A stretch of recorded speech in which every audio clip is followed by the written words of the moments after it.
trial time.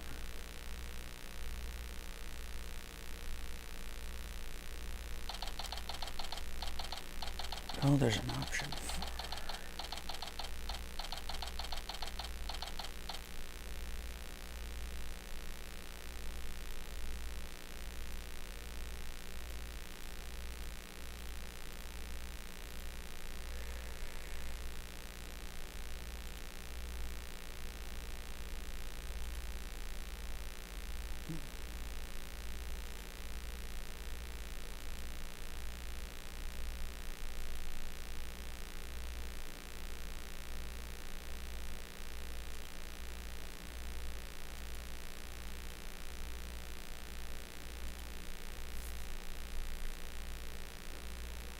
Shoot, I don't see the option for the chat.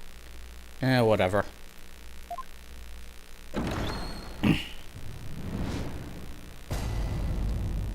All right, motherfucker.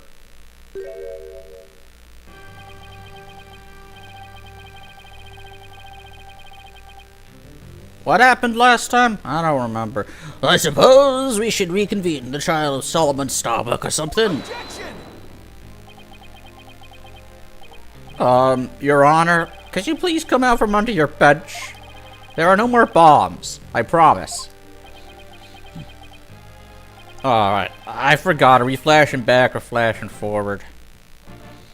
Yes, my apologies. I'm still a little jumpy when it comes to trials involving bombs. I mean, first the courtroom exploded, and then Mr. Tonate self-destructed. I guess that's one way of describing what happened to Tonate. Anyway, it seems that Mr. Justice was seriously wounded by Mr. Tonate's actions. So you, Mr. Wright, will be taking up the defense? ? Do you have an understanding of what has happened in the trial so far? Yes, Your Honor. The defense is ready. Very well. Is the prosecution also ready?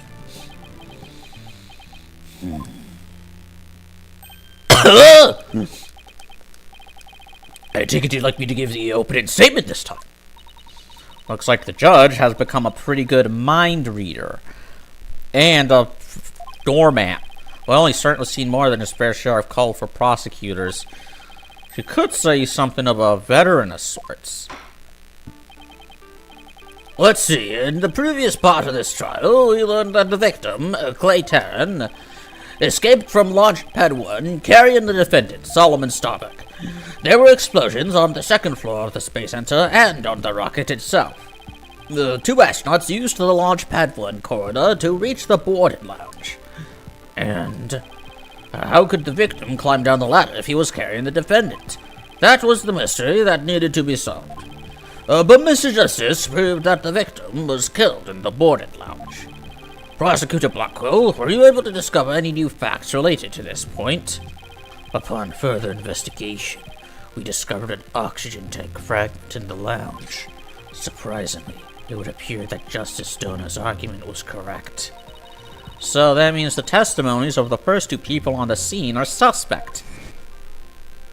It's the fucking, the head of the goddamn, planetarium. Let's see, the two people were Detective Candace Arm and Yuri Cosmos, right? It was Yuri Cosmos.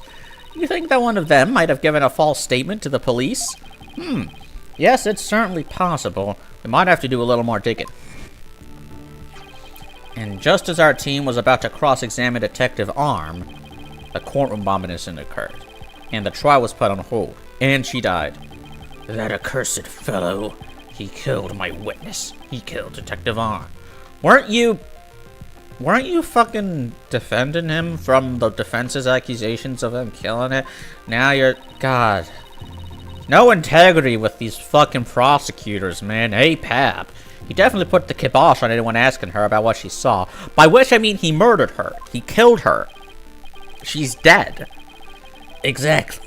In other words, the question of who killed the victim in the boarding lounge has once again become the main focus of this trial. It's obvious Prosecutor Blackwell still thinks it was Mr. Starbuck. Fulbright said that Blackwell has a thing against the astronaut. Nevertheless, right? Did he? I don't remember. The defense argues there was a third person in the lounge, and that's who killed the victim. Objection! To make such reckless claims in a courtroom takes a bold man, or a stupid one. There was no third person in the boarded lounge. Or have you gone dotty already? Old man. Objection! I'm like 40! We'll see use the dotard after I still don't like that word. After I trounce you with my years of experience, little boy. Also. Shit. He's like in his 30s. He's like a 30.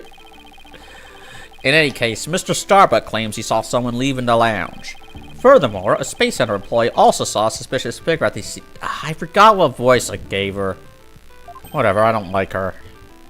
You saw a third person?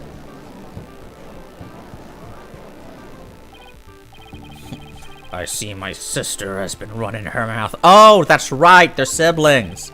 That's right, I almost forgot that Aura is Prosecutor Blackwell's sister. No matter, she didn't see this mystery person's face clearly. Therefore, there is no evidence to indicate that this person was not the defendant. I guess the possibility that the figure was Mr. Starbuck is still there. In brief, we need to determine if a third person was there or not. To this end, we should hear the testimony of one of the first people on the scene. Director Cosmos, huh? Very well, bailiff, please bring the witness to the stand.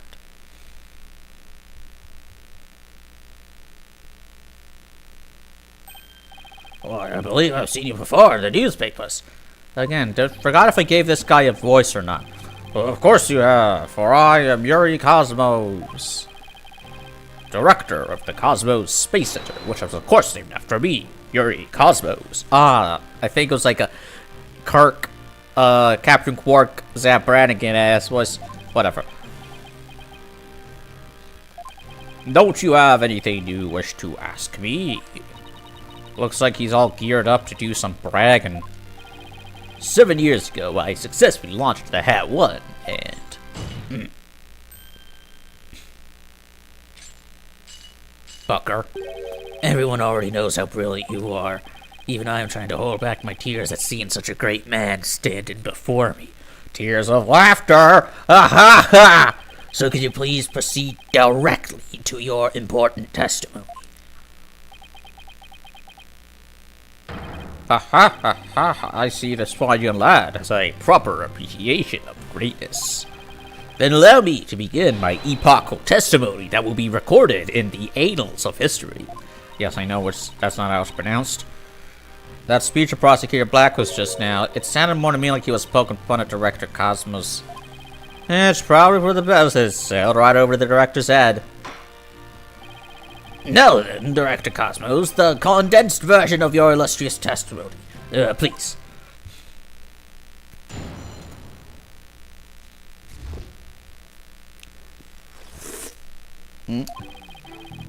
Detective Arm and I rushed toward the boarding lounge together. We went via the control room and peeked in from there to see what was going on inside. We saw a figure standing in the middle of the lounge and Taryn lying on the floor. I hate to say it, but I can only imagine the standing figure must have been Starbuck. I see. So in your testimony, you claim that you arrived on the scene after the two had escaped from the launch pad to the lounge, and just after the victim had been killed. Oh, the horror, the humanity! But what I said is what I saw, and what I saw is what I said. Meaningless tautology. Courageous action to take in the face of such terrifying explosions, wouldn't you say? To save my men, I personally went into the epicenter of danger, sending wave after wave of my own men, risking my own life for theirs. Well, what do you know? It sounds like the director really cares about his men. Yeah, although it sounds like he was scared and just had a peek from far away. Whatever. It hit. That's all the resolution we have. Zooming in doesn't make the picture more clear. It does on CSI Miami. Is the witness ready to cross-examine the... Fuck! Is the defense ready to cross-examine the witness? Yes, Your Honor. Director Cosmos' testimony is pretty vague. I'm gonna have to press him and draw out more information before I do anything else.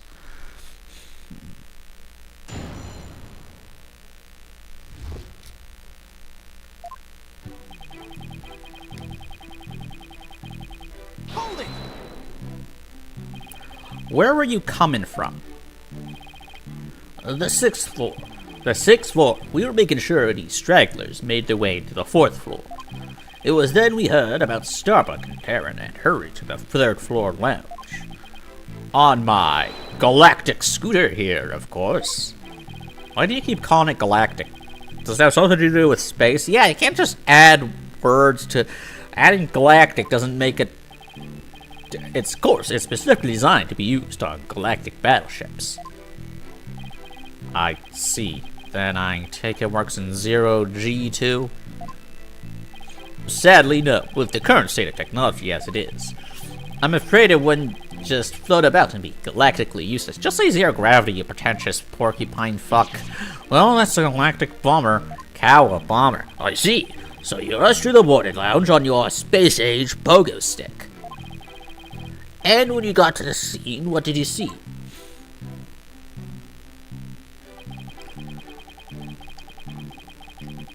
You run via the control room and peeked in from there to see what was going on inside. Hold it! Let's see, according to this diagram, you didn't have to go through the control room to get to boarding lounge 1. It looks like you could have gone there from the southern corridor as well. Yes, but in her haste, Detective Vaughn rushed ahead of me towards the control room. All I could do was merely follow behind her. I see. So we peeked into the boarding lounge from the control room door and... Like, I know from his appearance it might make more sense for the starship captain to be, like, Picard or whoever Jonathan Frakes played. But I can only do Kirk, so doing Kirk. We saw a figure lying in the middle of the lounge and Terran standing. So you couldn't see where that figure was clearly or what they were doing? Sadly, the only thing I could tell was that it was a person standing motionless. The defendant, no doubt, staring aghast at his deed. What other explanation is there? I don't know. Several others. He could have been finding his friend on the floor, maybe trying to help his friend, I'm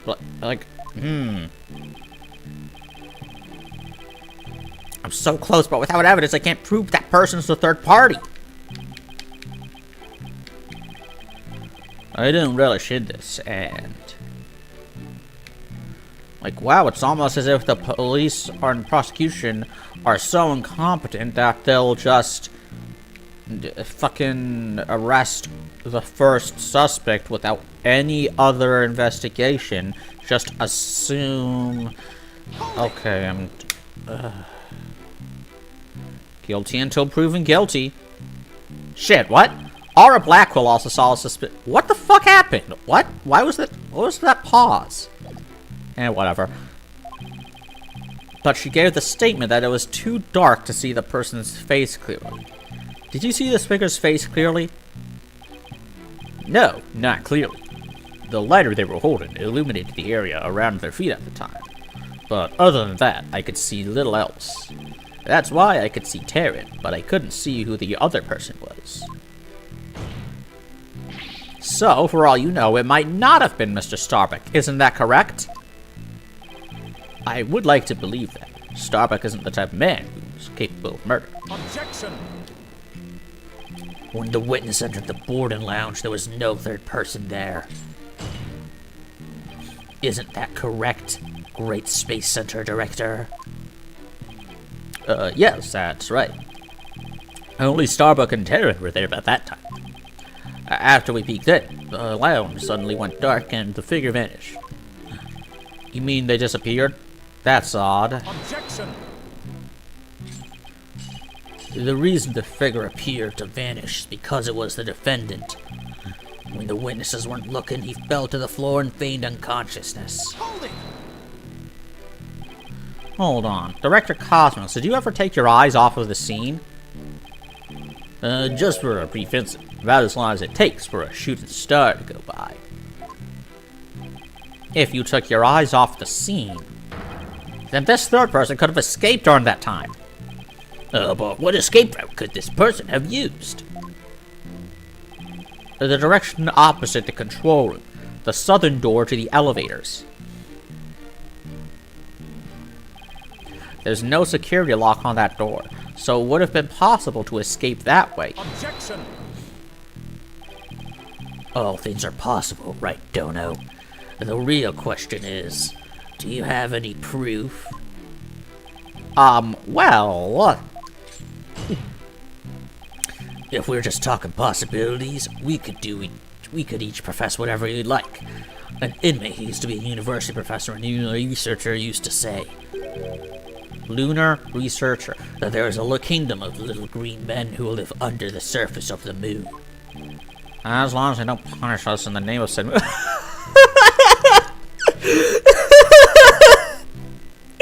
References. But I say, where's your proof that this quaint kingdom exists? He's calling your theory a work of fiction, boss. And he's right. I don't have any proof yet. Still, the southern door was a possible escape route. I better make a mental note of that. Director Cosmos, may I ask you a question? Yes? Why did you look away from the boarding lounge? There's actually another tale of bravery behind the answer to that. It was when Detective Mark saw the figure and raised her gun. Being a great humanitarian and protector of mankind, I tried to stop her. What? You're saying Detective Arm raised her gun as soon as she saw the figure?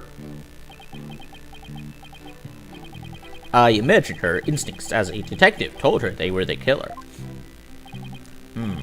I don't know about that. And were you able to prevent Detective Arm from firing her gun? I'm afraid I was too late. I was unable to stop her. She identified herself clearly, and then she fired 2 warning shots at the shadowy figure.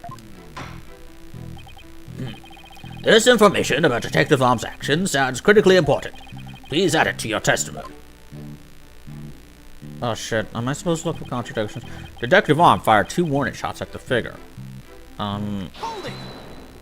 Just to be safe. And neither of those 2 shots hit the culprit? Seriously, what was the... Pause, it's like it waits... After I press him on it, it waits me... It's like it waits for me to press a button after Phoenix goes, hold it. That never happened before. It was always automatic. Detective missed on purpose. But did she really? There's something about this that bothers me. So Detective Arm fired 2 warning shots, did she? That's the first time that info has come out. Wonder if I can find any inconsistencies. Let's do it again. Okay, now it was automatic. Okay, so let's think now.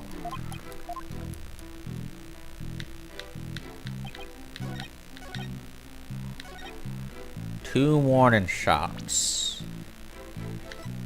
Inconsistencies. Oh, right, there was the bullet holes. Right? A single bullet hole was found in the boarding lounge. The bullet itself was missing. Discovered in it was a single bullet hole. Objection! Are you sure you were really paying attention to what Detective Arm was doing? You doubt my words, words that will someday be written down in history books. I don't know how to do pissed off Kirk, because I don't think he ever's pissed off. That's like Picard. God! God! Somehow I don't think that those exact words will ever be written down in any history books. Mr. Wright, could you please explain yourself so that we can all understand? You say that Detective Arm fired 2 warning shots, and yet only 1 bullet hole was ever found at the scene. What? Only 1 bullet hole means the gun was only fired once, and yet Director Cosmos is saying Detective Arm fired 2 shots. No editor would allow such a glaring contradiction into a history book. I beg to differ. Objection! Unfortunately for you, the witness's words are true. We confirmed that 2 shots were fired from Detective Arm's gun. Objection! But there was only 1 bullet hole at the scene. Where did the other bullet hole vanish to? Ah, fuck!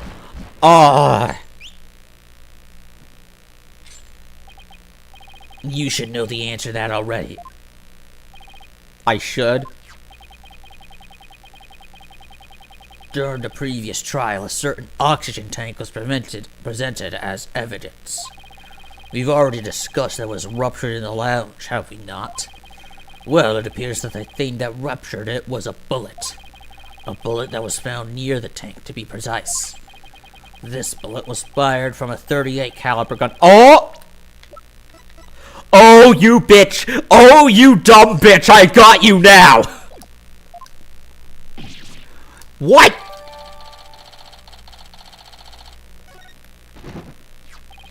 The rifle marks also match up. There's no question that the bullet was fired from Detective Arm's gun. .38 caliber handgun. Rifle marks? They're like a gun's fingerprints on a bullet, correct? Yeah, but we learned it from the first. I don't know if that's an actual thing for bullets. Like, if it is, I can't imagine that all rifle marks are unique.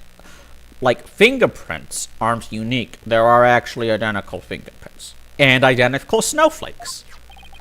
One of the bullets the detectives fired found its way into the holographic image display. The other bullet came to a stop near the victim's oxygen tank. The evidence confirms the director's statement that the detective fired 2 shots. My beautiful contradiction! God! Oh, God! Is that another reference? My precious power ring! Gone forever!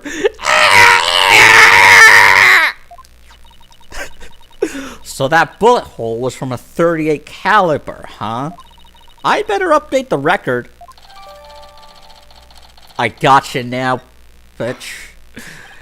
Very good. Now we know the fate of both of the shots Detective Arm fired. Or do we? Spooky. Mr. Wright, does that clear up all of your questions? Detective Arm fired 2 warning shots. One hit the holographic display and the other hit the oxygen tank. Does that really clear up everything about what happened at the scene? Nope! No, Your Honor, it doesn't. Detective Arm fired 2 warning shots from a .38 caliber gun. But that doesn't explain the existence of a certain piece of evidence found at the scene. A piece that points to the existence of a third person. Oh. Very well, but it won't do to keep us waiting, Mr. Wright. What piece of evidence suggests the possibility of a third person at the scene? My attorney's badge, this gun, this bullet, this bullet. Take that! And what is this metal pellet supposed to mean? Just a little something of great importance we found at the crime scene, Your Honor. You found it where? In a floor gutter at the crime scene. It looks like the police and prosecution both missed it.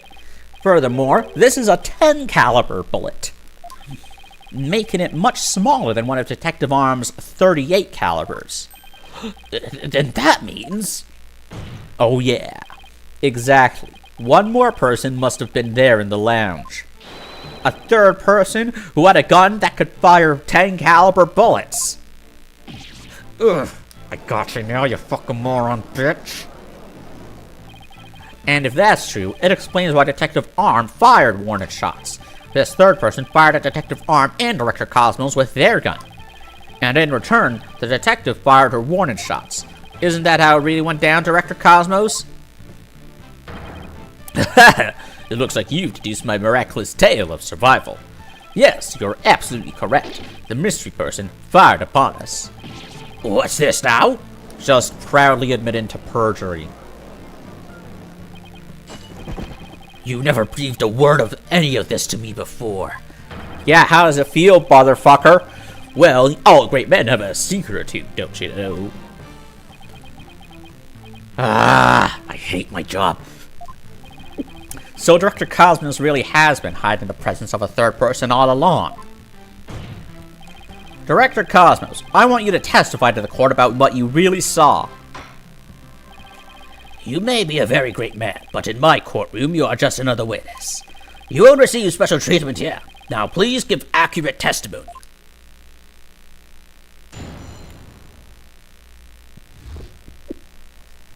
What I really saw. Detective Arm and I rushed to the control room together. In the lounge, we saw a figure standing in the middle of the room and tearing on the floor. We were still in the control room to the east when the figure fired at us. Given that there was no third person in the lounge when the witness entered it, does this mean the person who fired the gun had to have been the defendant? Not necessarily. It's still possible that it was someone else. Most likely, as soon as Detective Arm and Director Cosmos discovered this person, they escaped through the southern door, the one that didn't have a security lock. Objection! Double-edged swords are a tricky lot. Mishandle one and it is you who is cut down.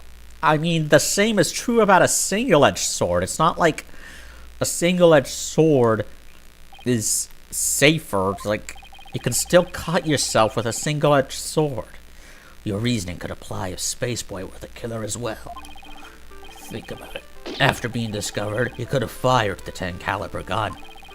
Detective Arm would have responded by firing 2 warning shots. All he had to do was feign unconsciousness to invent the possibility of a third person. Objection! That's literally conjecture. Literally, objection, conjecture, objection.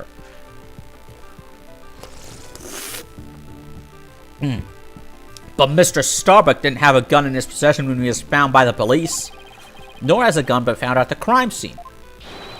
Its absence can only be explained if there was a third party who took it with him. Objection! We call the existence of a trash chute in the boarding lounge. The defendant could have simply thrown the gun down the chute. Objection! But you can't deny the possibility of a third person leaving with the weapon. Objection! It's up to you to prove that possibility. It's up to you to suck my nuts. And I trust you haven't forgotten my little piece of decisive evidence. What evidence? Why, the detonator switch that was found in Mr. Starbuck's pocket. Naturally. The most compelling evidence of all that tells us he is the culprit. I did forget about all that!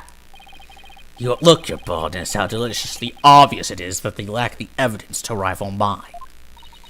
Wow, you sliced our third-person theory to ribbons and served it to us just like that. Yes, well, I have a question of my own, actually. That bullet that the mysterious figure shot, what did it hit exactly? It hit me. So does that mean you're a ghost? I was wondering when you would realize it, your baldness. Director Cosmos is an authentic, bona fide ghost. He could even pass through walls. Okay. Eek! He's fucking with you, Your Honor! For Prosecutor Blackwell, shame on you for teasing the nice old gentleman. Your baldness, it was all a jest. I was just fucking with you. God damn it! No ghosts! No ghosts are allowed in this game until we see Maya again. I miss Maya. How did you manage to survive being shot, Director Cosmos? I'm glad you asked. It was a miracle. A miracle befitted a great history-making figure such as myself. The bullet hit my glorious Medal of Honor, whereby it ricocheted, thus saving my life. What?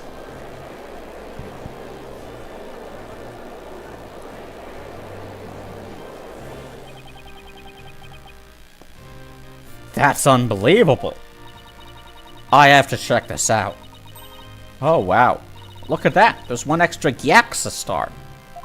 Gyat star. Fuck it. The odds are literally astronomical. I guess it really was a miracle. It's beginning to really feel like the Cosmos is watching out for Director Cosmos. But why did you conceal this information, Director Cosmos?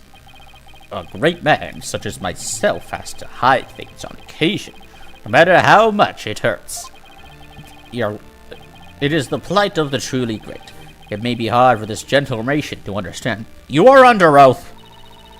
I don't know, it sounds fishy to me. What else is he hiding? Let's just cross-examine him and see what we can find out. Now then, Mr. Wright, your cross-examination, please.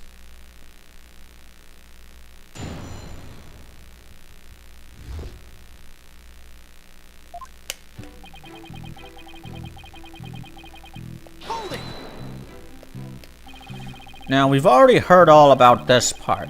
Do you have any new information? Well, let me see. If you have an hour or two, I could tell you all about the Hat 1 miracle.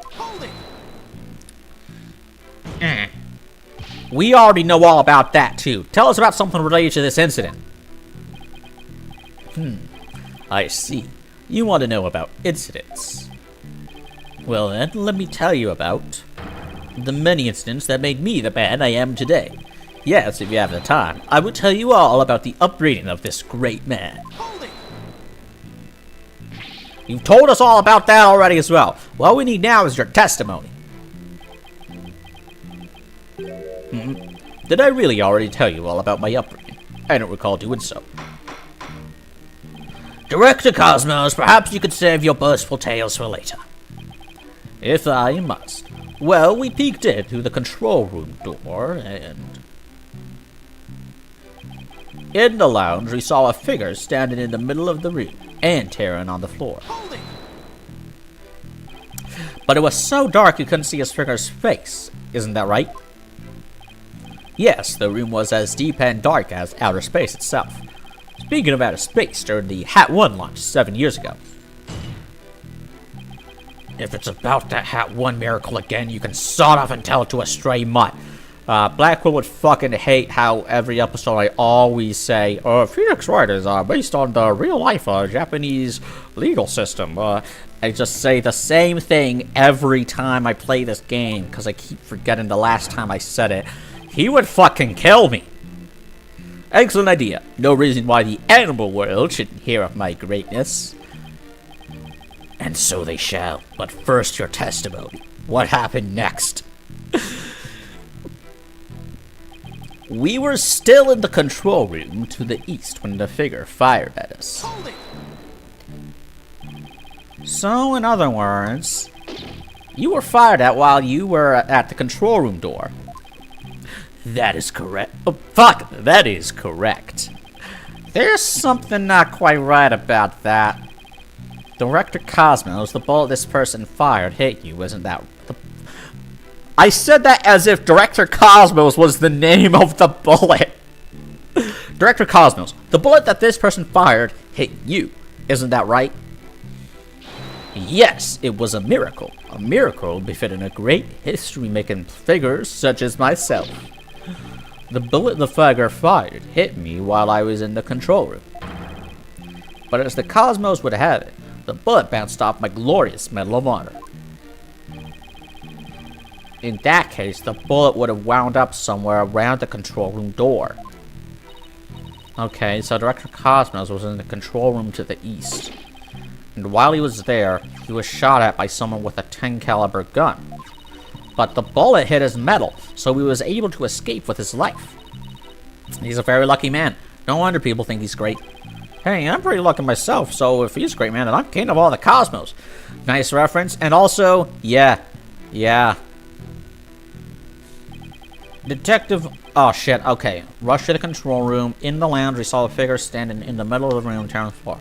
We were still in the control room to the east when the figure fired at us. Oh.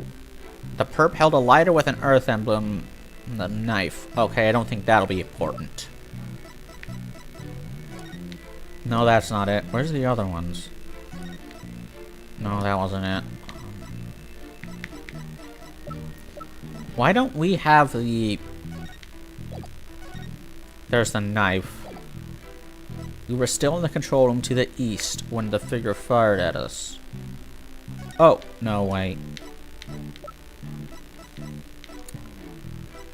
Where's the... Can only be operated by the director. Backup power electric function. So... To the east can only be fired. Figures...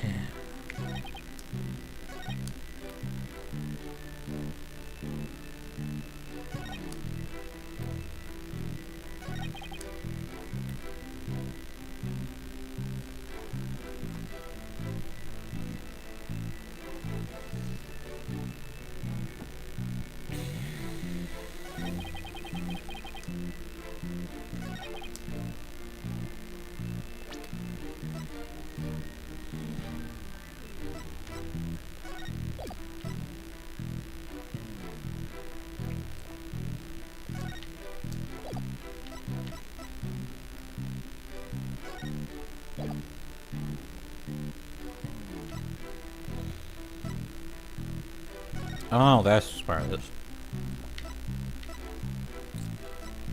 So,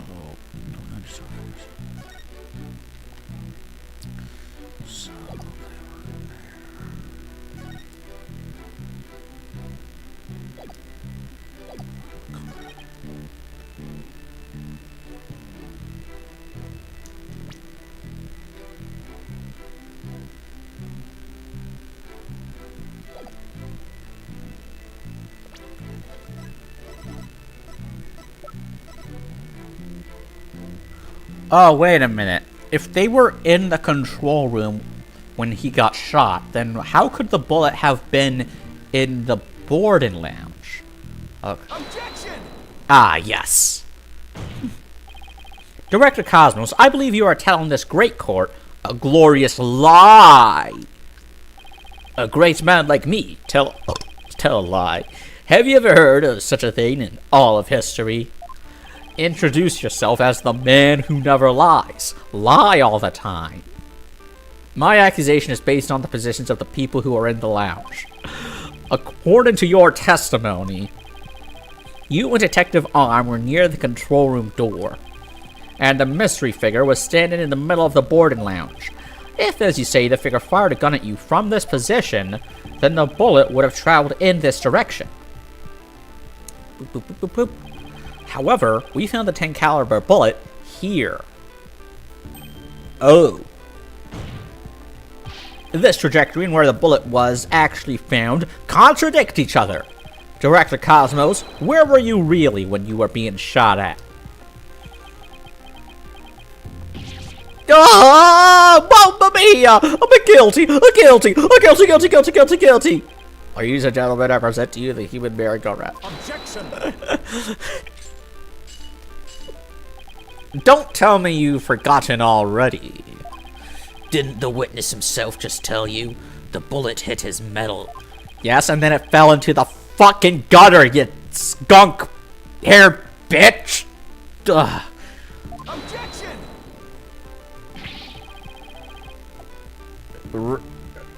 But in that case, the bullet should have been found near the east side of the room. Are you trying to say that you can explain this inconsistency? Of course. I didn't think so. What? Oh, great Director Cosmos. Yes? Is there something you'd like me to expound upon? You were in fact not in the control room to the east, were you? You were looking into the lounge from the door to the south, is that not right? I'm the killer, I'm the murderer! What are you getting at? Use your own brain. Your head must have some use other than housing that bird's nest. Hey, why do you call me that? Why does everyone pick on my hair? Director Cosmos and the detective witness. Yeah, and you probably shouldn't be talking, Blackquill, considering your hair is. I mean, in his defense, he was in jail. He's been in prison for like He's serving multiple life sentences. He doesn't really have the opportunity to groom his hair. Director Cosmos and the detective witnessed the scene from the southern door. The killer fired at him there, and that is why the bullet was found in the south. Ah! That makes some sense, actually. Also, the witness being at the southern door is rather favorable for the prosecution. Ah! I've got a bad feeling about this. How about it, Director, if you don't tell the truth this time? Oh, God! Yikes! His handcuffs! You will become but rust upon my sword. I relish the chance to cut down a great man.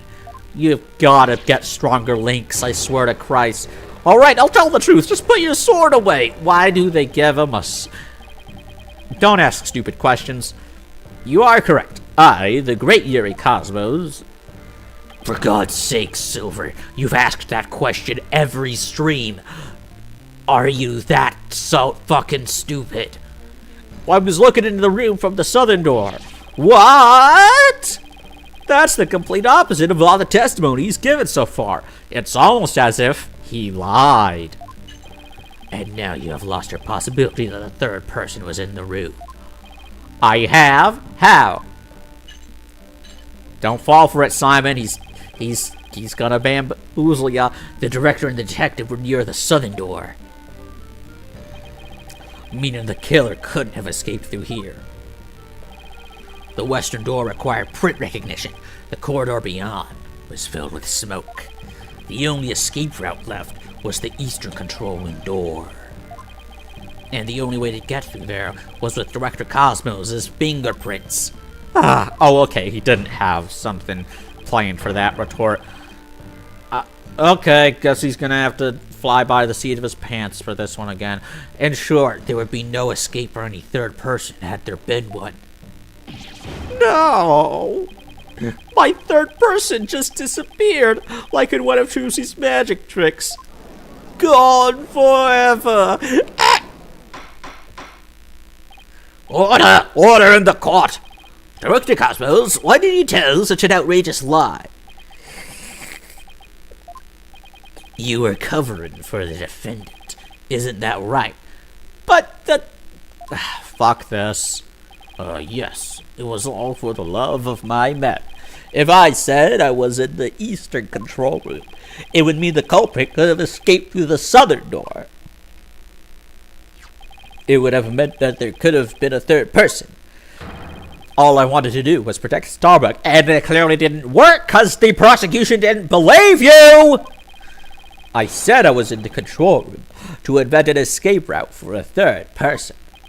What a convoluted lie! Was he really covering for the defendant? That's bullshit. It looks like we've come to a conclusion. Now, wait! That the defense's arguments, the possibility of a third person, has crumbled. No, wait, I have. No! It's over. I have another thing to say. Yikes, the judge is about to hand down his verdict. Think, Phoenix, think! This is the perfect time to try and turn my thinking around. If a third person had no way of escaping the scene, then what if one of the people at the scene was this third person? Wait! What if the whole premise is all wrong? Director Cosmos said that he and Detective Arm rushed to the scene together. But what if that premise isn't true? What if one of them reached the scene before the other one? And if that person entered the lounge, then they would be the third person.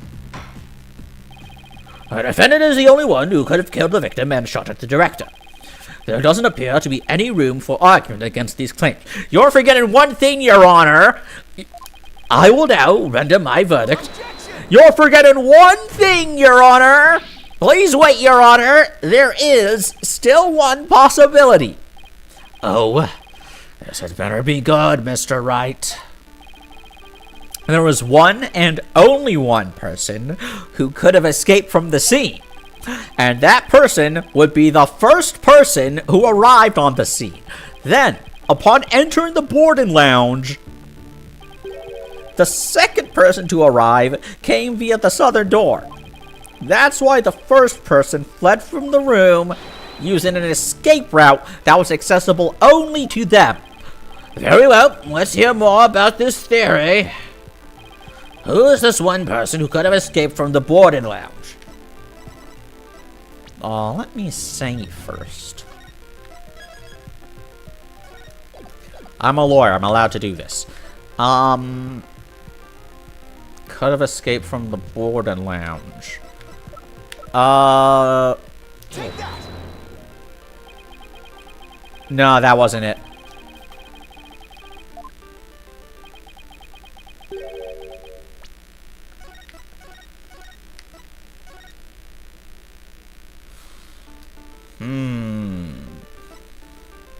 So what did you say?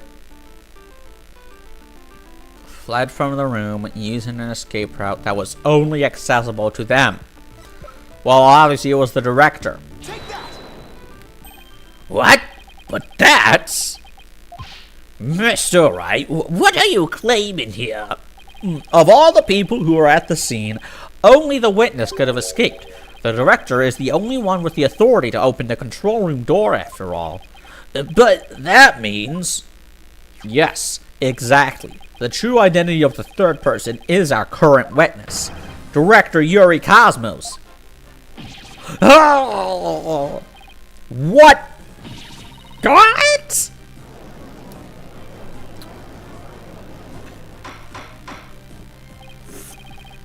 Order! Order in the court, I say. Mr. Wright, you will explain yourself in more detail.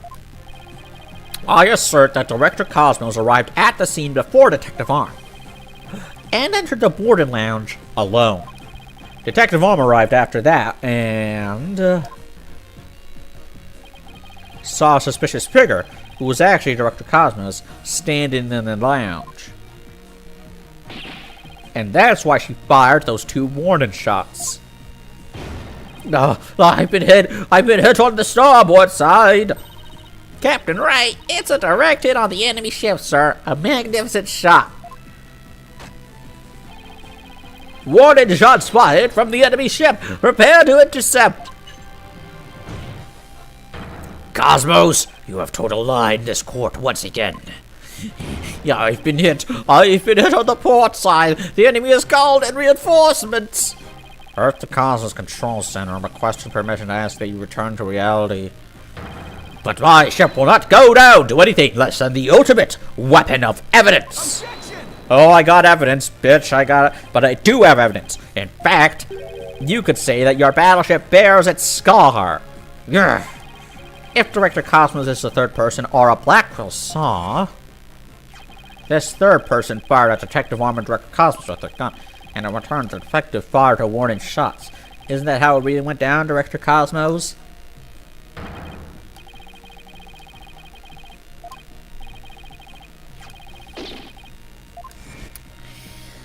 Director Cosmos must have been the one who fired the 10 caliber gun. When Detective Arm discovered him in the lounge, it only makes sense that he would have turned and shot at her. Therefore, the evidence on the director's body is of a different kind of relevance than before. Once we compare it against another piece of evidence, the mark that you received from the third party will be all the proof we need to prove that you were the one there in the lounge. Brace for further impact! Comparison against this piece of evidence will prove that you were the one in the lounge. Candace uses a 38 caliber. Take that! The 38 caliber bullet found on the floor at the scene didn't hit the oxygen tank. It hit Director Cosmos' metal. If we have that ricochet mark on the metal analyzed, I'm sure the caliber will match up. And if that mark proves to be from a 38 caliber bullet, it will prove that you are the third person we've been looking for. Grrr! The bridge is destroyed! Losing altitude! All hands abandon ship! If that's true, then what about the bullet that hit the oxygen tank? It was the 10 caliber bullet. In other words, it was the bullet fired by Yuri Cosmos. Isn't that right, Director? No! You've got it all wrong! What? The engines have started again. It's a miracle. I'm not going down yet. Witness, stop this at once and confess the truth. If you don't want the history books to say that a great man was a great liar, then accept your fate and tell the truth. Are you giving me orders? Me, the great director of this Cosmos Space Center? But the cosmos revolves around me. What is this birthday boy behavior? Someone get me off this thing! Order! Order in the court! And will someone please stop the witness from spinning? Oh god. Oh god. Phew. Thank goodness we were able to stop him from spinning off the face of the earth. While he was twirling, I took the liberty of running an analysis on the mark of the metal. It was made by a .38 caliber bullet, matching it with the size of Detective Arm's firearm. Are you ready to confess the truth, witness? No, you've got it all wrong. This is just a misunderstanding. Is he gonna start piling on more lies? It looks like it. But no matter how many lies he tells, I'll just expose them one by one. I'll make that big liar tell the truth.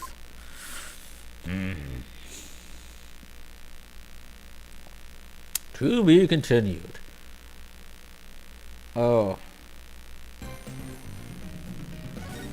Okay, that's all for now. Pretty short stream. Now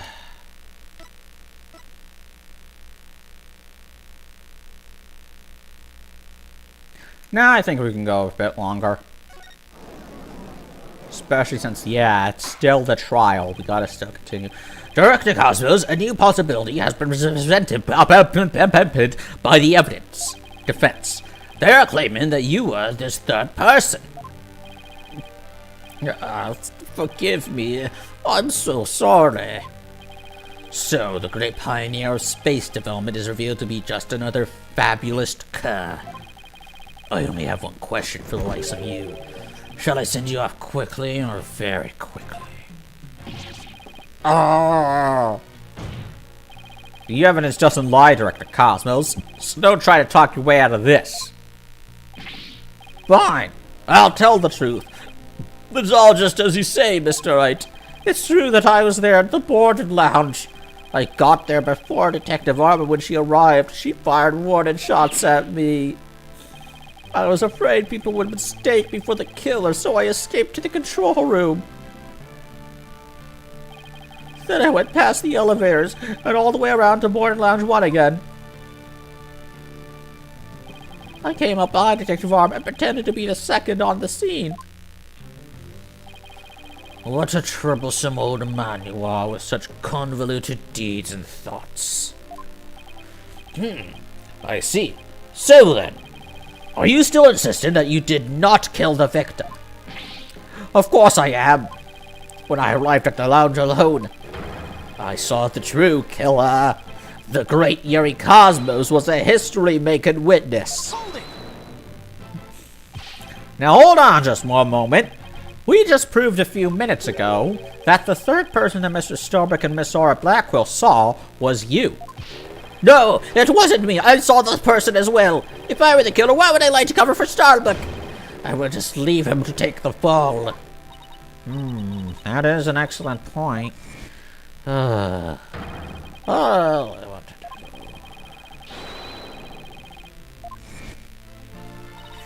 Well, it makes some sense if you told those lies to cover for Mr. Starbuck.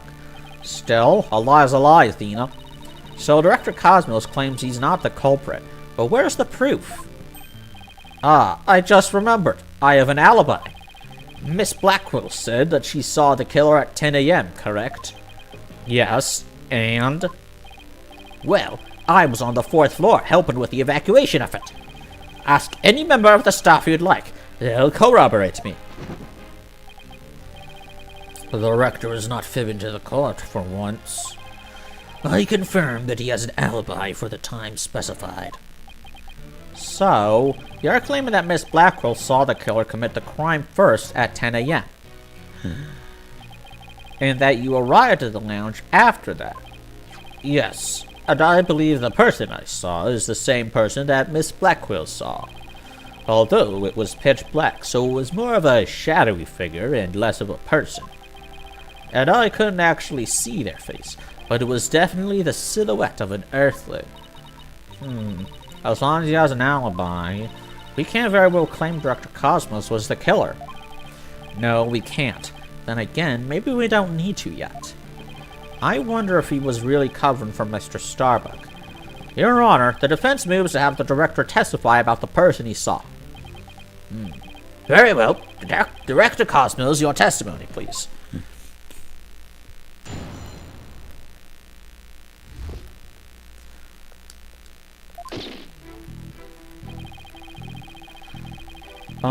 As I tried to enter the lounge, the true killer inside fired a gun at me.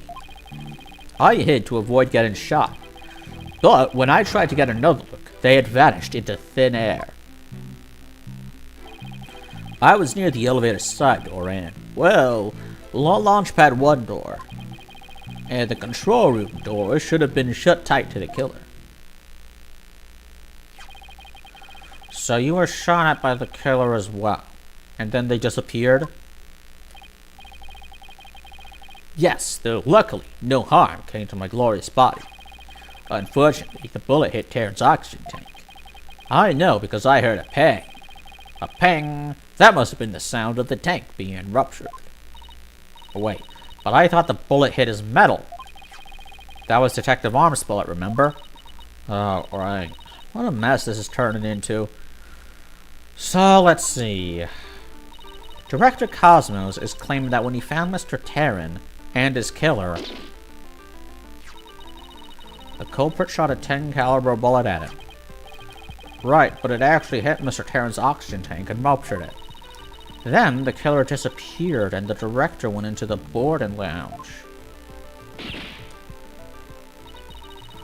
When Detective Arm caught up and fired those warning shots at him, judging by his medal, looks like one of them almost took him out too.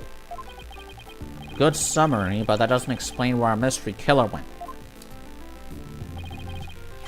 Director Cosmos, I was wondering if you could elaborate on when this figure disappeared. I'm ashamed to admit I tried to hide myself when I was shot at, but when I peeped back into the lounge, the real killer was gone. I rushed into the lounge straight away to investigate. What I found was Terran with a knife in his chest, and Starbuck out cold on the floor. So we have a culprit who vanished from a scene that had no escape route. Vanished without a trace. It's truly like one of the great mysteries of the cosmos. Silence. A riddle of the ages indeed, but I'd rather know how a fibbing leech such as you can be lauded as great.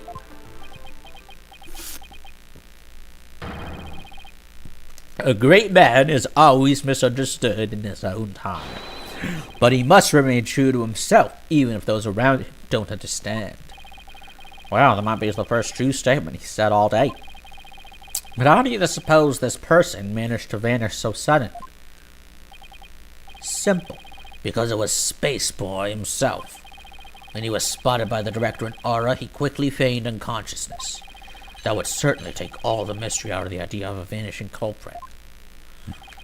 I want to raise an objection, but I don't have any counter evidence. Director Cosmos, when you saw this person, did you also see Mr. Starbuck on the floor? No, because it was as dark as a black hole in there. I didn't see Starbuck until the other person vanished and I entered the room. That wasn't exactly helpful. I'm prepared to accept your surrender, right, Dono? I can't find any holes in this testimony, but I can't give up. Mr. Wright, why don't you let me help? Huh? While the director was giving his testimony, I detected a cacophony of discord, which means he's hiding his true feelings from the son. This just might help us find out what happened to our vanished killer. That'd be great, Athena. Let's see what you can do with him. You got it, boss. I wouldn't want to miss this chance to delve into a great mind. He is not that great. Yuri Cosmos, prepare to hand over the secrets of your heart to me.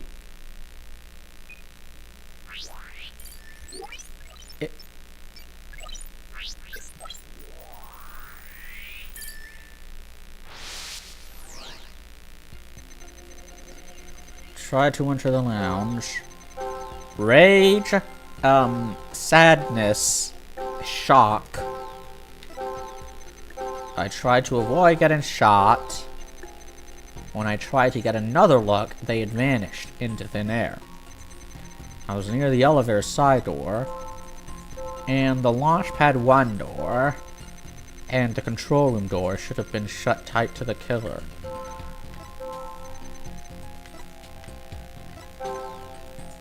I'm imagining rage.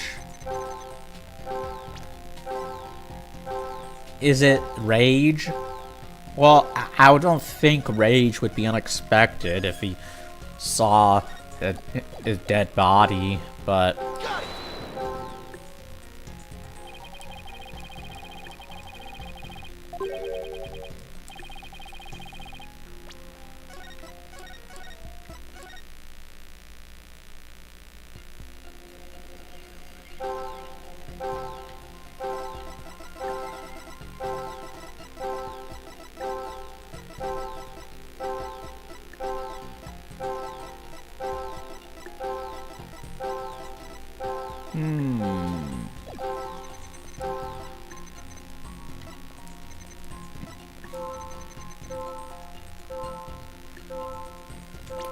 Is it this?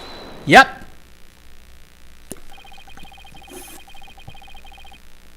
Correct me if I'm wrong, but you seem to be afraid of the launchpad door. Is the great Yuri Cosmos afraid? And what basis do you have for that outlandish accusation? Oh, this emotion detecting technology that nobody except for Athena knows how to operate. Whether I have any basis or not, you seem quite distressed by it. I most certainly not. It's literally just like using a lie detector. Director Cosmos, there's something about the launchpad door you're not telling us, isn't there?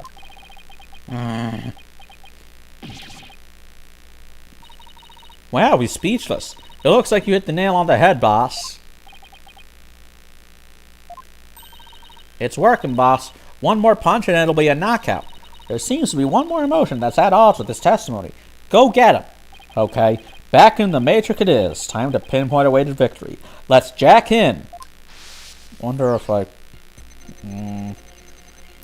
As I tried to enter the lounge, the true killer inside fired a gun at me.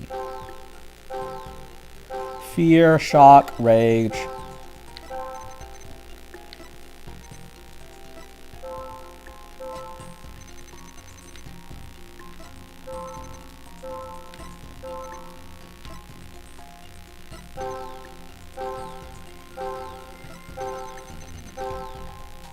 I still think it's the rage. No.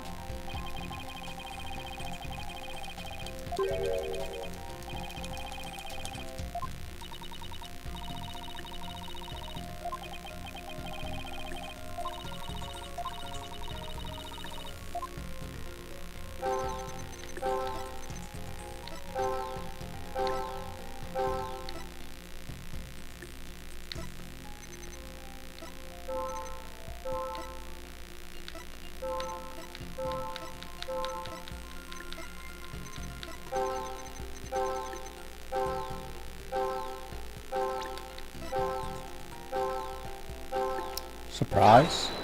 No.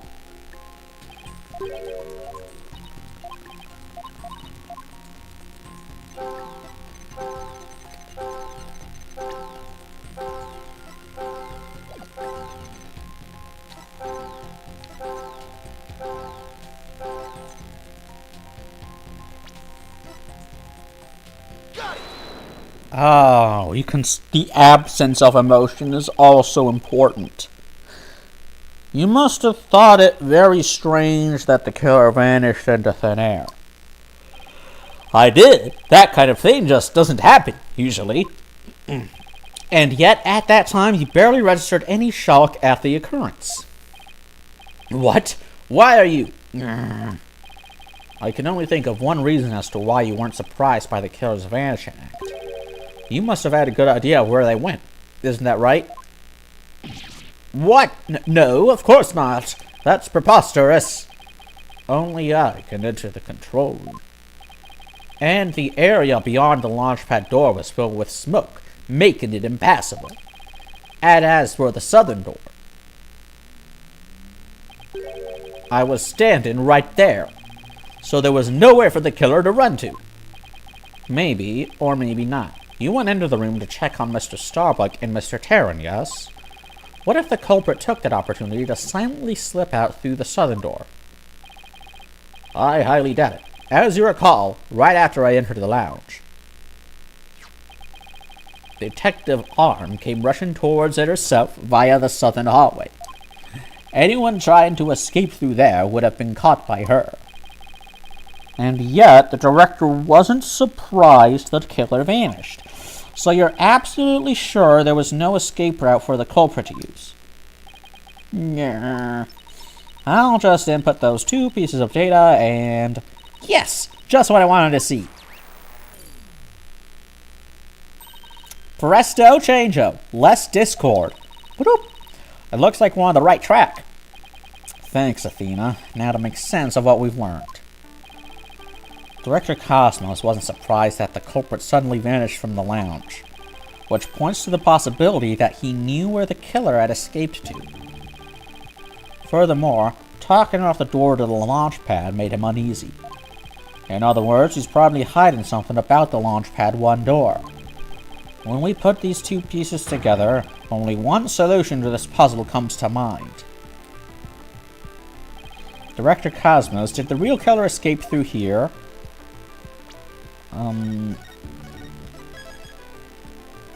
So, what?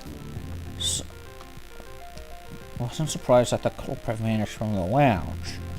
He knew where the killer escaped to. So we knew that the killer went into the launch pad. Take that! The culprit went through the launch pad 1 door to escape, didn't they? Yes. I mean no. Disaster to starboard. We're going to crash. But the area beyond the door was filled with smoke, wasn't it? True. But this is still the only logical answer there is. If you can just figure out what the director is hiding about the Launchpad 1 door, you should be able to iron out the logical inconsistencies. So was it the door or wasn't it? But that door requires fingerprint recognition. Only Starbuck, Darren, and I have access. I don't see how the killer could have opened that security lock, do you?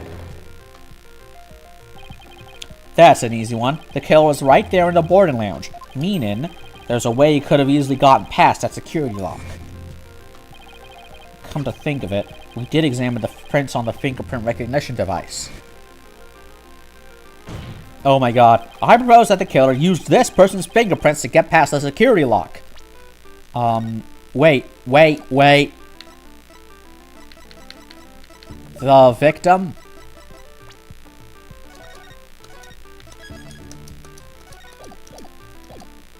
Take that!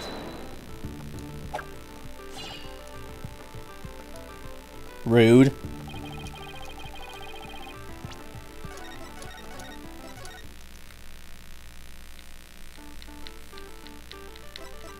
Take that!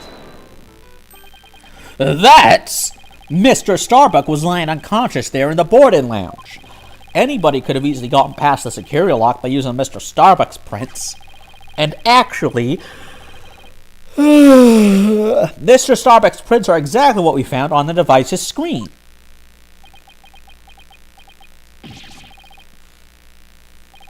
It looks like he does have something to hide about the Launchpad 1 door. And I'm betting it's got something to do with the culprit's escape route. but I don't have enough information to see the whole picture yet. You know, something just occurred to me. Would you like to hear it?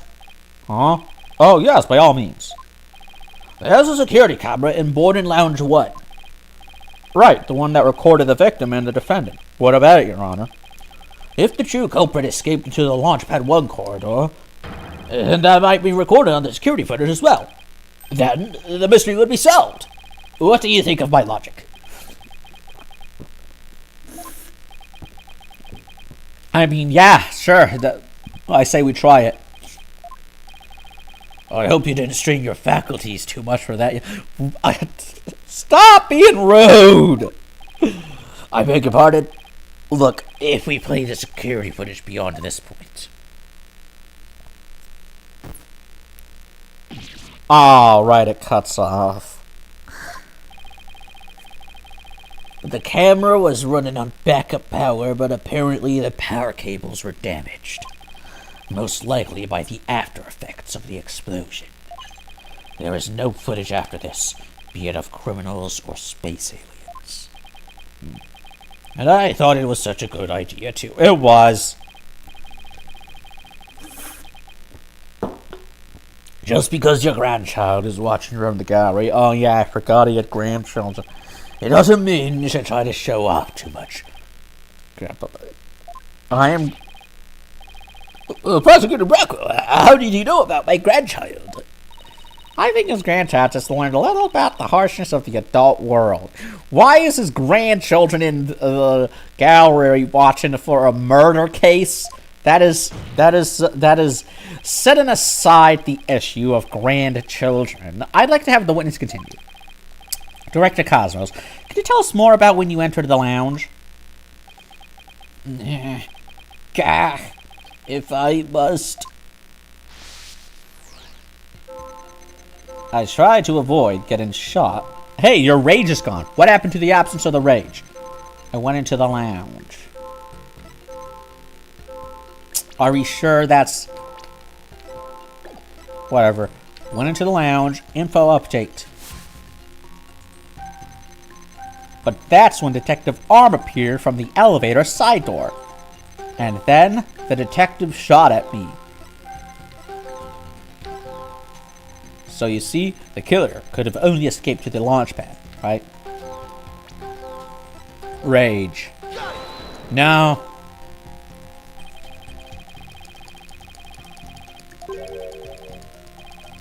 Come on. Keep going.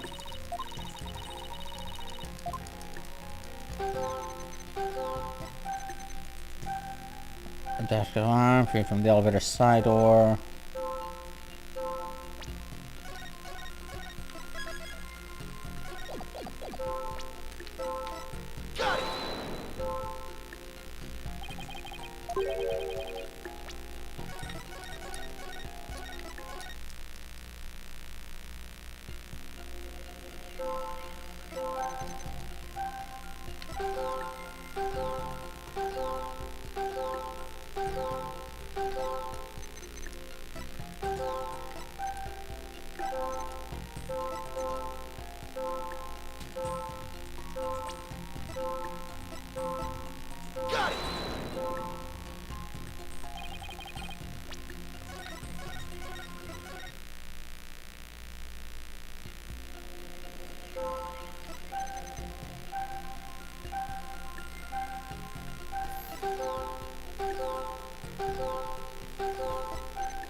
That's not unexpected, though. Like, what are you trying to do? Director Cosmos, why were you so surprised when Detective Arm found you, and again when she fired? Because I am a... No, it's not. What the fuck are you talking about? I'm only human, after all. I'm only human, after all. Don't put the blame on me. Don't put the blame on me. Even a great man such as myself experiences surprise on occasion. Yes, I'm sure you do. My real point is not the fact that you were surprised, but rather what you were surprised by. Pardon me. First, you were surprised when Detective Arm found you in the lounge. Yeah, because I've never seen this person in the life and they barge in. What the fuck, man? And just after that, you were of course again surprised when she shot at you. Why wouldn't you be surprised by that? What the fuck, man? But considering what you were surprised about, a strange phenomenon occurs here. Director Cosmos, what is strange about your surprised reaction is the fact that you were... Oh, fuck!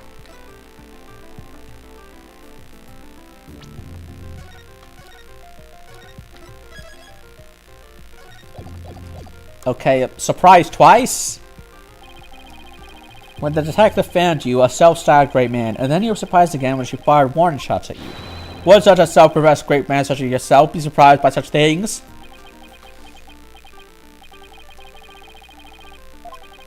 It is my duty to lead the human race into the future if my life is put in danger. This is bullshit. This is...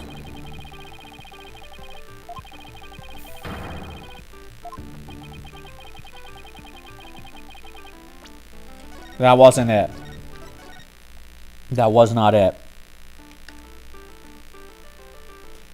More surprised when Arm came?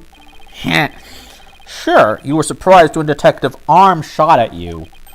But the surprise you felt when she found you in the lounge was much greater. No! The fact that you were more surprised by simply being found than by being shot at... Was I supposed to pay attention to that? Suggests to me that you were conflicted about whatever it was that you were doing there. The enemy has acquired a new weapon. Commence operation hide under your desk. That's good. That's a good joke. Ah! Trying to do the Lego Yoda death sound.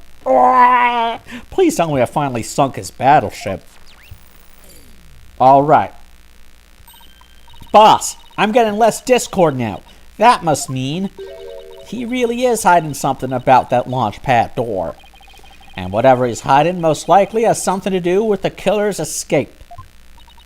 I wonder what it could be. Help! He's escaping! The killer is escaping! Help me! Maybe we could spot some change between before he came to the room and after. Detective Fulbright gave us a photo taken after the crime. Let's run a comparison. Let's see. This is footage of the door before Director Cosmos arrived. And this is how the door looked after the director entered the lounge. Hey, look at that! There is a change. Something's definitely different. Director Cosmos. What is it? What have you two been up to over there? Finding the answer to what you were doing when Detective Arm found you. That's what. And that answer lies clearly in this footage. All we have to do is compare it to the photo that was taken during the investigation. Don't be ridiculous! If you really do have an answer, you'd have pointed it out already. I'm sorry, are you a lawyer? He's asking for it. This is what changed directly after the incident. Fuck! What you were doing... Wait. I wasn't paying attention. What changed?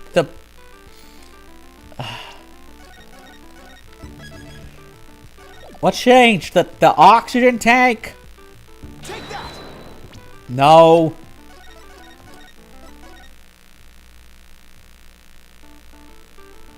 The space rocks? Take that!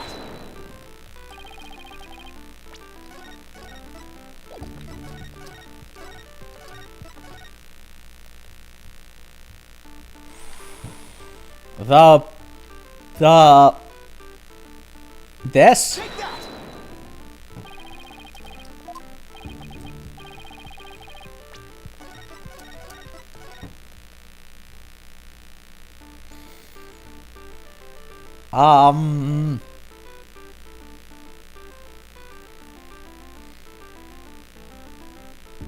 This? Take that!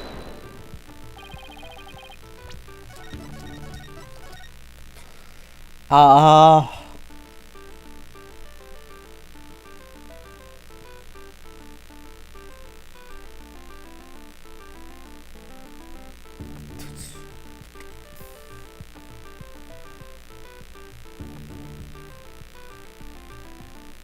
Take that!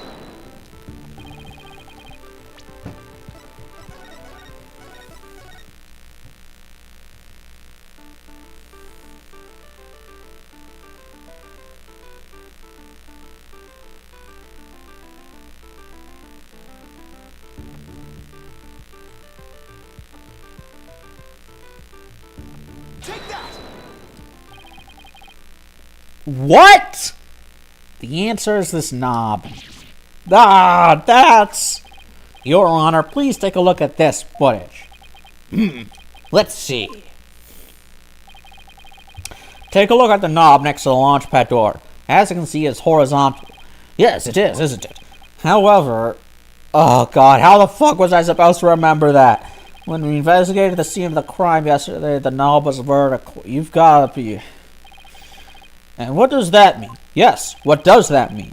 It means that sometime between before the director arrived and after, someone turned this knob.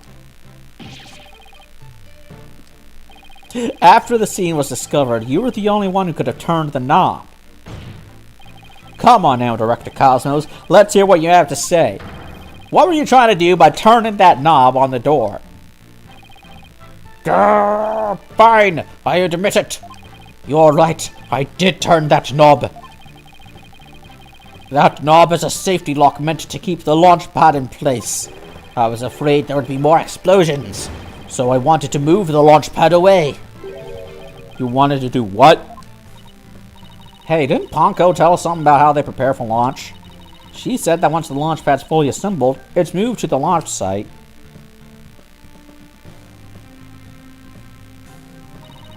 But the safety lock in the boarding lounge has to be disengaged first. I guess that clears up what this knob is for. Oh, so if the killer escaped into the Launchpad 1 corridor, maybe they were transported along with the Launchpad to the launch site. I don't think so.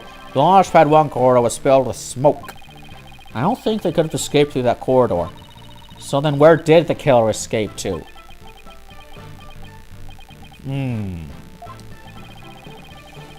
I guess there are still some things we have to uncover. Director Cosmos, I request that you tell us more about moving the launch pad in more detail. Fine, but listen carefully, for I'm about to give mystery-making testimony.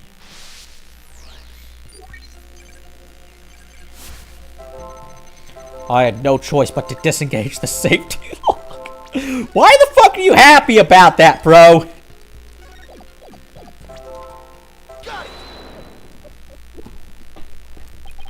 I had no choice but to disengage the safety lock. You make it sound like you were reluctant to do so, and yet when you did it, you felt some joy, as if you were very pleased with yourself. You liked turning that knob, didn't you, you dirty little knob turner? How do you do it? How do you do everything as if you were there? Pretty impressive, isn't it? This is the power of analytical psychology.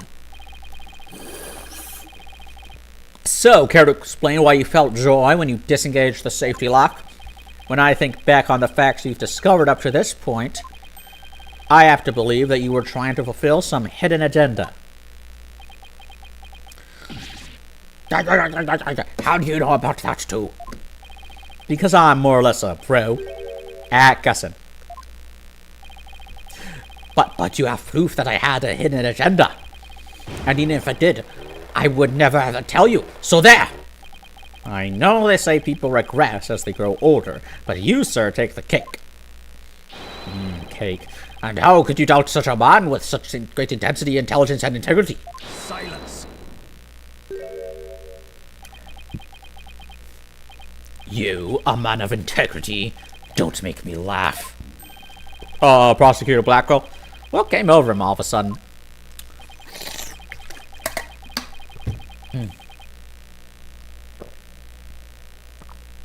You've spouted nothing but falsity since you stepped up to the stand.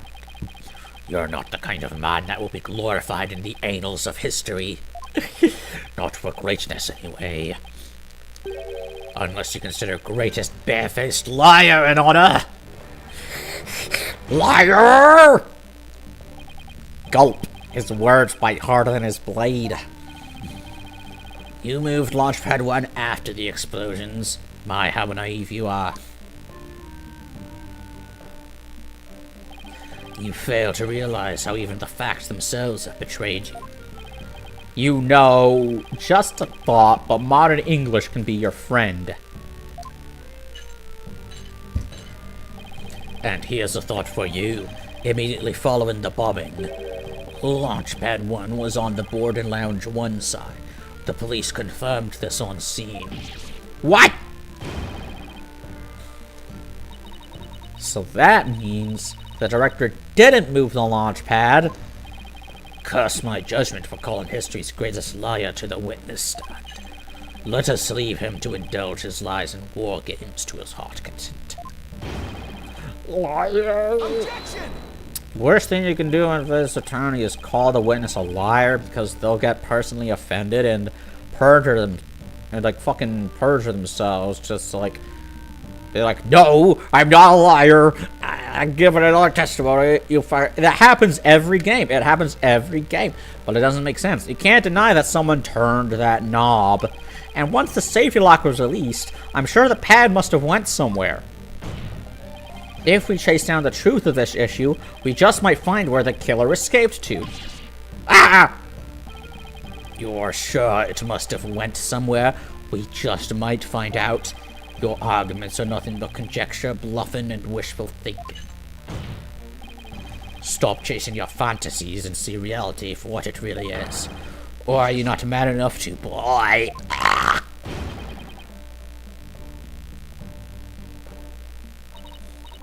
Talk about hitting below the belt. The youngins these days. I don't understand it. I'm sure Director Cosmos must have moved the launch pad.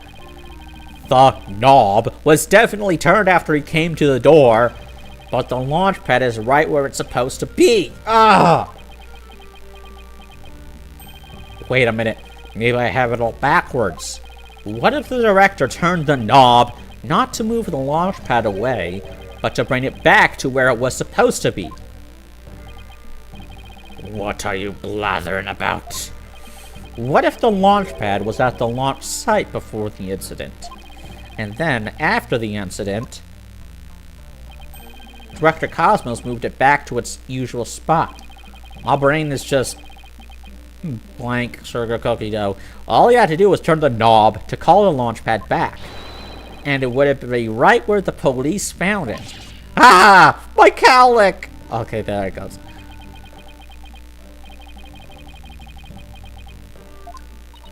You made him sigh like Mr. Starbuck. Ah! Was that they said really that off base? It pains me to have to explain how wrong your own logic is to you, however. Our great liar turned the knob only after he discovered the crime scene.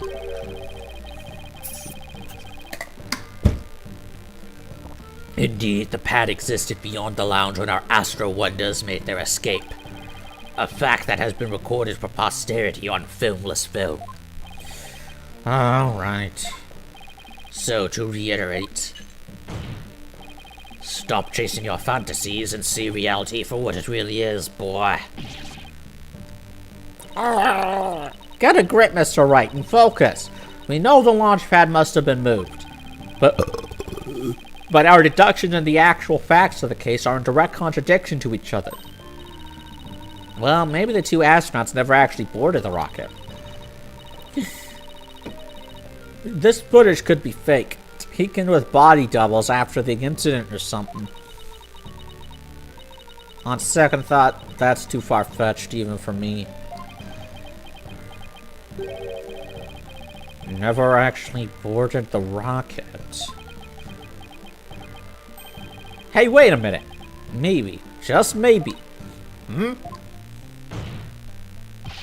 Prosecutor Blackfoot, What if I told her that the two astronauts never set foot inside the launch pad area, but instead went into another place?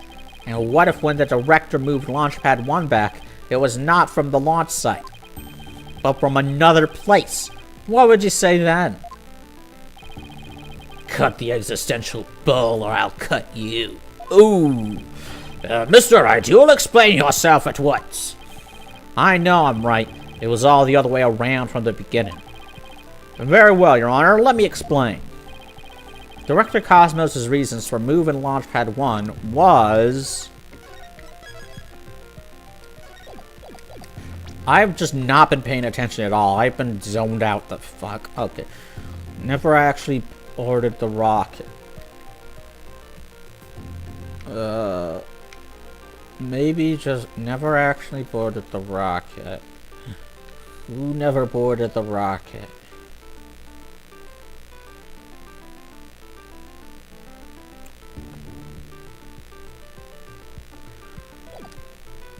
To switch it with another place, I guess.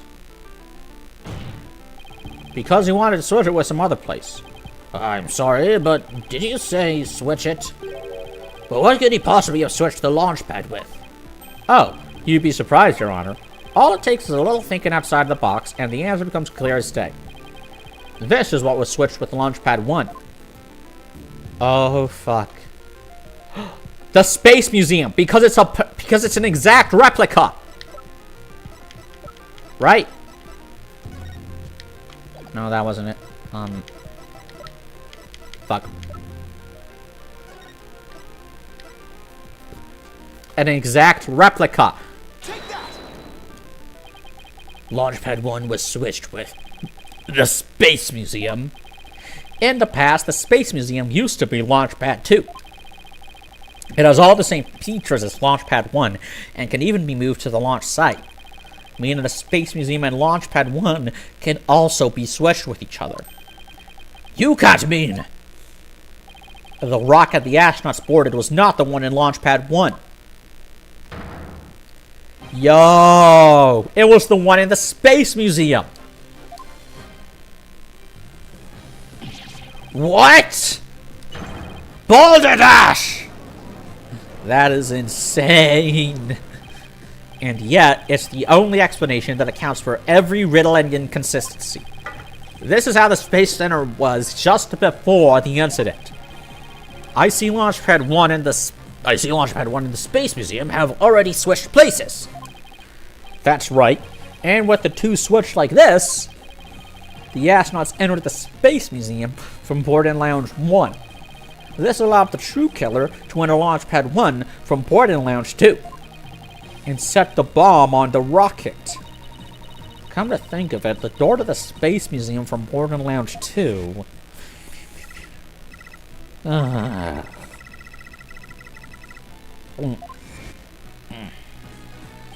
Exactly. Anyone could pass through the door to the Space Museum. There's no fingerprint recognition system on that door. In other words, with the two launch pads switched like that, someone other than Mr. Starbuck could have easily planted that bomb. Ah! After setting the bomb on the rocket, the culprit snuck into boarding lounge 1 and waited there, concealed, in order to kill Mr. Terran when the two astronauts emerged from the Space Museum.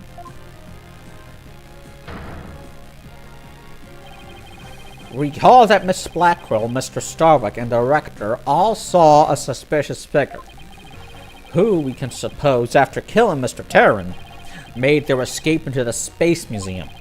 After that, Director Cosmos switched the two launch pads back, without realizing the killer was inside the Space Museum.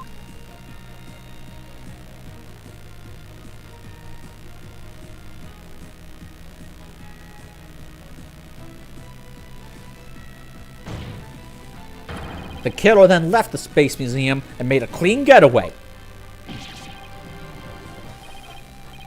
Alright, Dono, I see you know how to handle a sword and handle it well.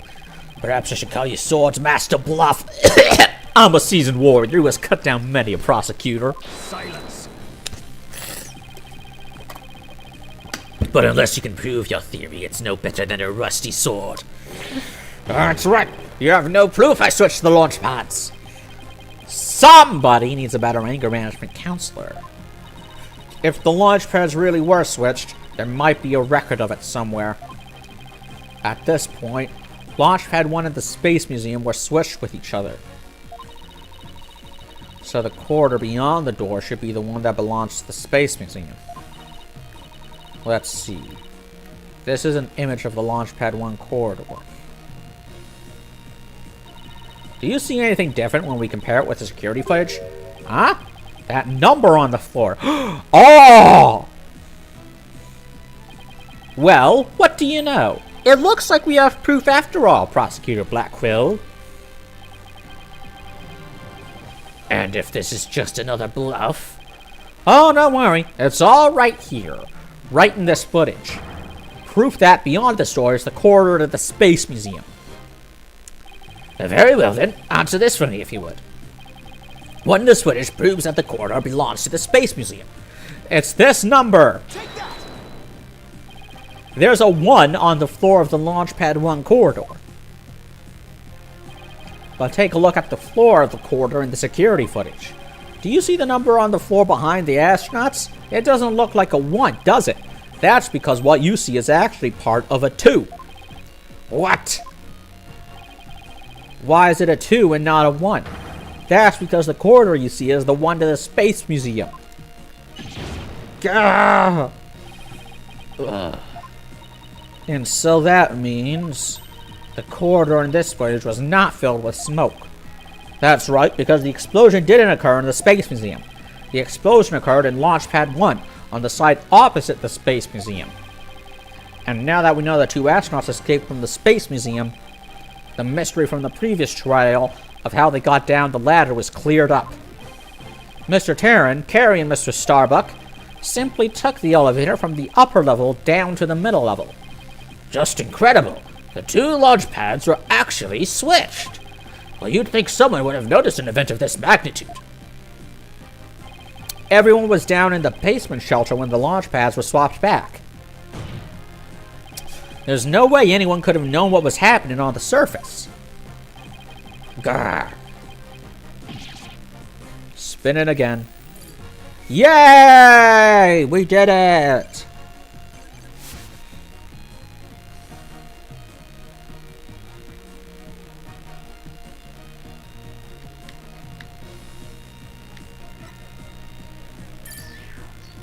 Bye-bye. Bye-bye. No more lies, Director Cosmos. It's high time you told us the truth. Gah! My honor, my glory, everything is slipping away. Time to deploy my ultimate weapon, Galactic Engine, ignition. What? It's gone haywire. So, is he the killer or not? Because like, they really do believe that he was lying to protect, his men. No! He left a him-shaped wall in the door. He left a him-shaped hole in the door. Bailiff, on your steed and after that witness.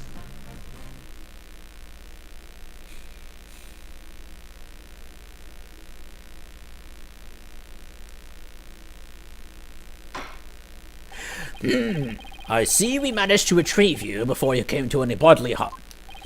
Director Cosmos, do you admit you switched the launch pads?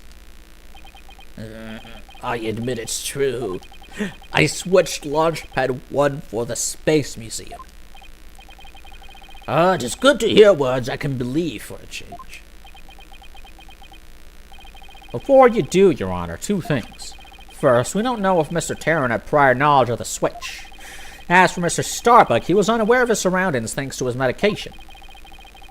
Either way, Mr. Terran would have realized the instant he stepped into the Space Museum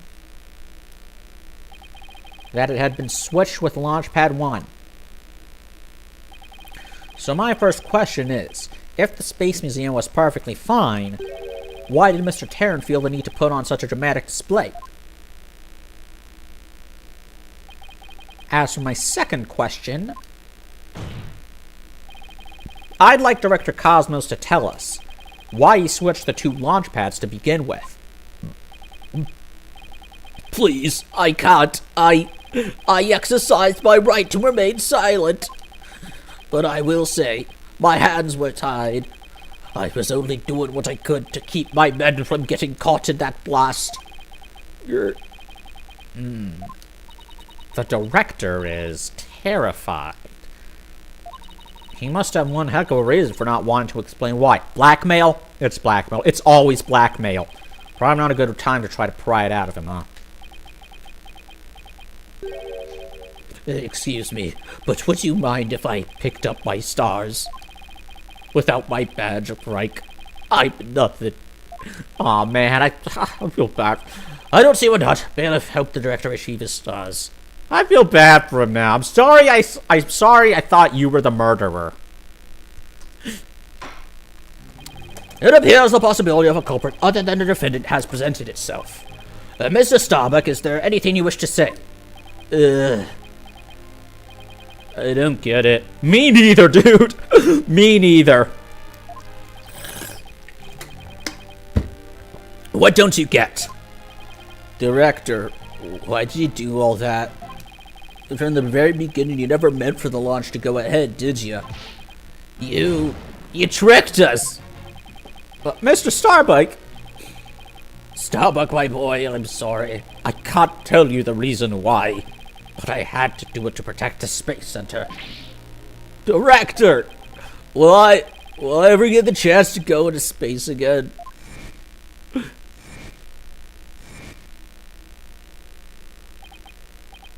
Yes, of course. I won't rest until it happens. I will get you into space again, my boy. Then the dream is still alive. Silence. Fuck off!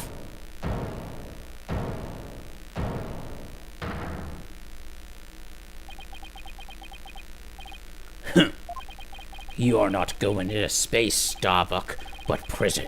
I won't have it any other way. Why are you so hung up on him? Yes, I accept that the launch pads really were switched. And if there were a third person at the scene, I suppose they could have escaped. But I have yet to see proof of this third person's escape via their space museum. Oh, that's a good point! He's right. I don't have any proof. Starbuck, you will spill everything you know.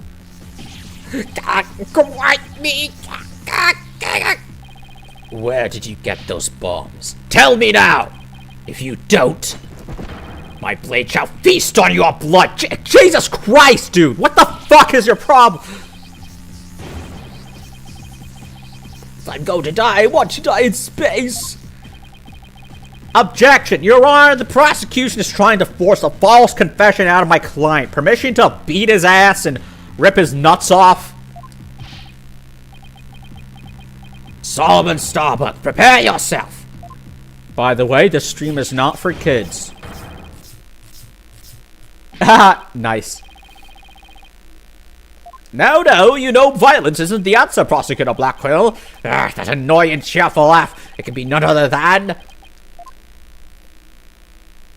Yes! Champion of righteousness, Bobby Fulbright here! In justice we trust! Detective Fulbright? Sorry to keep you waiting, Mr. Lawyer. I hope I'm not too late. I don't believe we had an appointment. I tried to hurry, but I ended up helping a little old lady cross the street. And then I had to break up a cat fight. I tell ya, justice sure is a full-time job. Was it a fight between cats or... Why are you here again? Because the defendant isn't the culprit, and I came to make sure that justice is served. I don't have any idea what you're talking about. Let him cook, man. Fulbright. I always thought you were a bit touched in the head. But how you finally succumbed. Come. Nope. But it looks like you've succumbed to this phantom of yours. It looks like you've succumbed to being a bitch. Open your eyes and let the evidence of justice uncloud your judgment. What evidence? Come to think of it, he did say something about finding us some evidence. Thanks, you two. I feel a lot better now that I've been able to get that off my chest. I'm going to work extra hard to find that perfect piece of evidence for you. I didn't think it was serious, though. So, what is it, Detective? Is it something that will prove Mr. Starbuck innocent? It is indeed. Have a look at this. What's this? A lighter? That's right. A lighter thought to have been used by the culprit, no less. The Space Museum's cleaning robot picked it up. It has the victim Clay Taryn's blood along with his killer's fingerprints on it. What?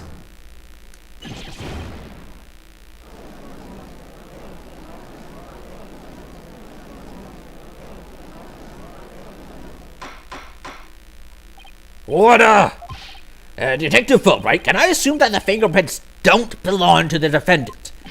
You bet! Mr. Starbuck is totally innocent. This is it! This is just what I needed!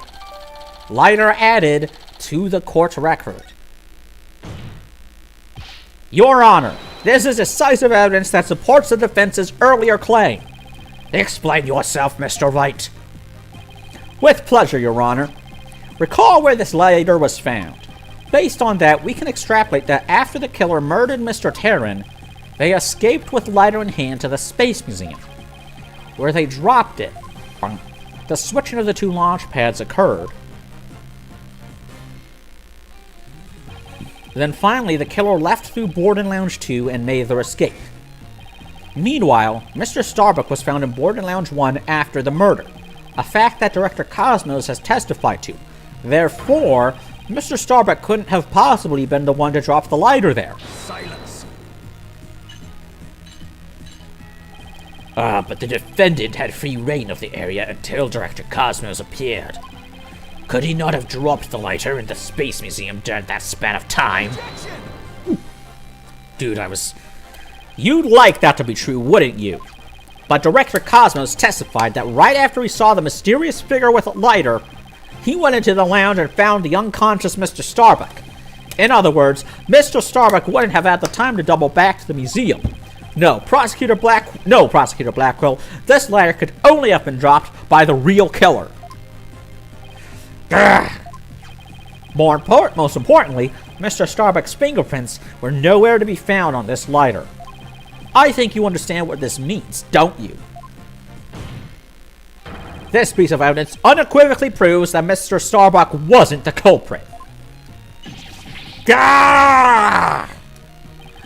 This does appear to be decisive evidence that proves the defense's claims.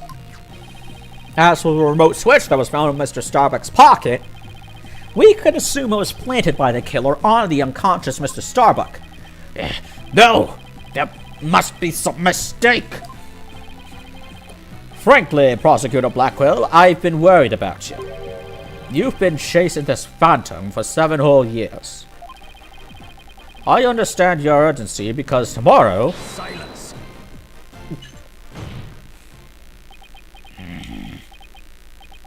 Fulbright, you promised never to speak of that. Ooh, huh? Tomorrow? Statute of limitations on the murder of, like, his brother or some shit like that. Given the body of evidence, I think it's safe to say the defendant is innocent. In light of the fact that it was impossible for him to have committed the crime. Wait, does he tell me that... A few unanswered questions remain, so I look forward to seeing what you two uncover. Oh, fuck. You know, for a second I thought this would be the first trial where I was able to, like, get a not guilty verdict without having to find the real killer. But for now, this court defines the defendant Solomon Starbuck. Holy shit! Yes!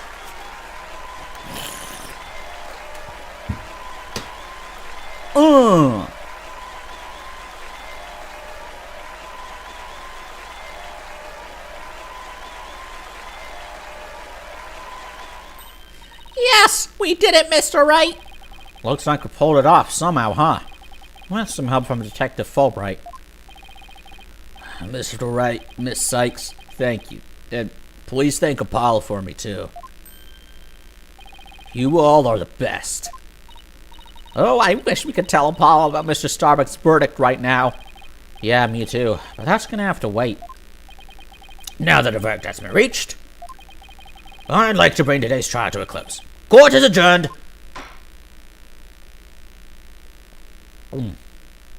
Objection. Oh, come the fuck on, dude! It's over!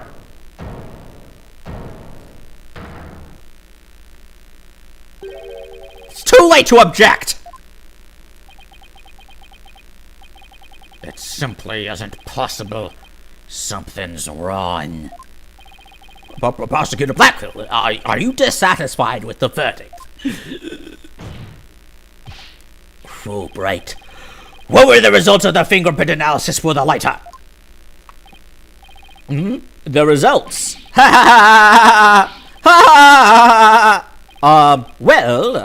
I was in a hurry, you see, and then there was that catfight, and, well, I kinda got carried away when I heard the prints weren't Mr. Starbuck's, so... You have yet to read it? Prosecutor Blackwell, can you read out who the prints belong to?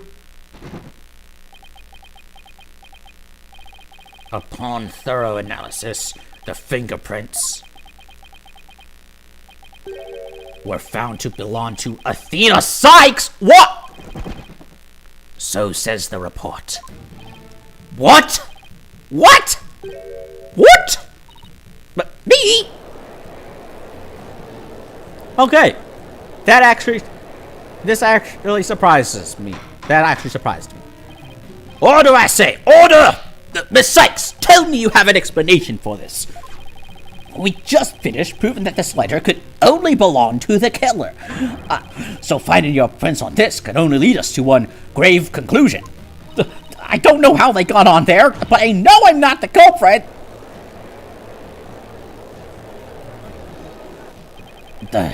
This can't be happening. We built up our argument piece by piece, and I don't think any of our reasoning was faulty. So how could it lead to this? Jesus Christ, dude. God, what have I done? Please forgive me. I'm so sorry. Oh, why did I say it like that? Order! Order! Detective Fulbright, stop your crying. What in the world is happening here? It's like the world's gone mad. The world's gone nuts. Order! Order! I will have order!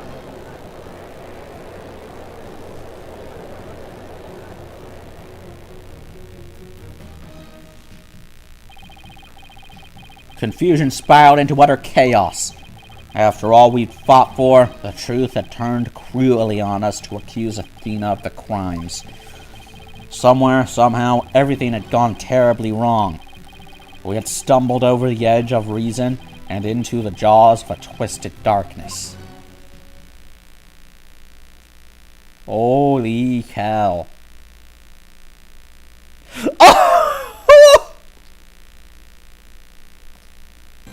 And that's how it ends. Holy shit. Got an achievement.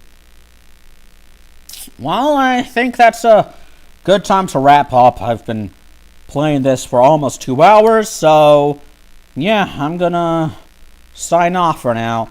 If you were in the stream, if you've checked this, if you've been watching the stream, thanks for watching. If not, then I would thank you for watching the VOD. And I'll see you next time.